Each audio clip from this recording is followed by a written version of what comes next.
කොහොමද යාළුවනේ? අද මම පොඩ්ඩක් එළියට ආවා. එළියට ඇවිල්ලා ඔයාලත් එක්ක පොඩි තොරතුරු ටිකක් ෂෙයා කරගන්න කියලා හිතුණා.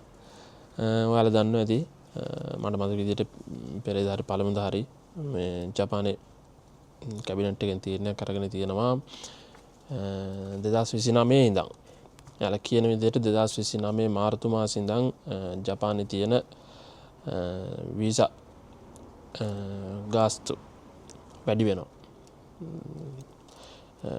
අපි පර්මනන්ට් රෙසිඩන්ට් එකට ඇප්ලයි කරනවා නම් ඒක ජපාන් යෙන් ලක්ෂ 3ක් දක්වා මුදලකුත් ඒක හරියටම ගාන තාම කියලා නැහැ මෙන්න මේකයි කියලා. නමුත් ලක්ෂ 3 තමයි උපරිම සීමාව විදිහට යාලා සඳහන් කරන්නේ.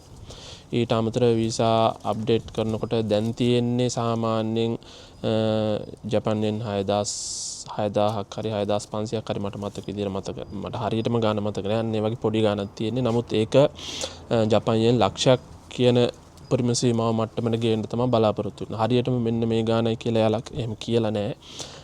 නමුත් ඒ ප්‍රමාණයට වැඩි කර ඒ අතර ප්‍රමාණයකට වැඩි කරනවා තමයි කියලා තමයි කියන්නේ. ඉතින් මේක හොඳ සහ නරක දෙකක්ම තියෙනවා. හොඳේ තමයි 2029 මාර්තු වෙනකන් මම හිතන්නේ මේක තාම නීතියක් විදිහට එන්නේ නැති වෙයි.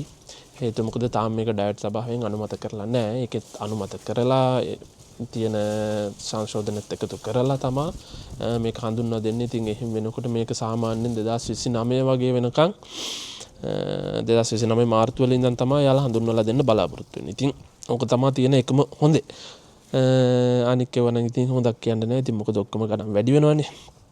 නමුත් පර්මනන්ට් රෙසිඩන්ට් ඒ වගේ දාන්න ඉන්න බලාපොරොත්තුෙන් ඉන්නවනම් ජපානයේ ඔයාලට තියෙන හොඳම දේ තමයි දැම්ම දාන්න. දැම්ම දාන එක තමයි හොඳම දේ. එතකොට මේක අර පස්සට බලපාන විදිහට නීති වෙනස් කරන්නේ නැහැ. එතකොට එයාලට අයිති වෙන්නේ දැන් තියෙන නීතිමයි.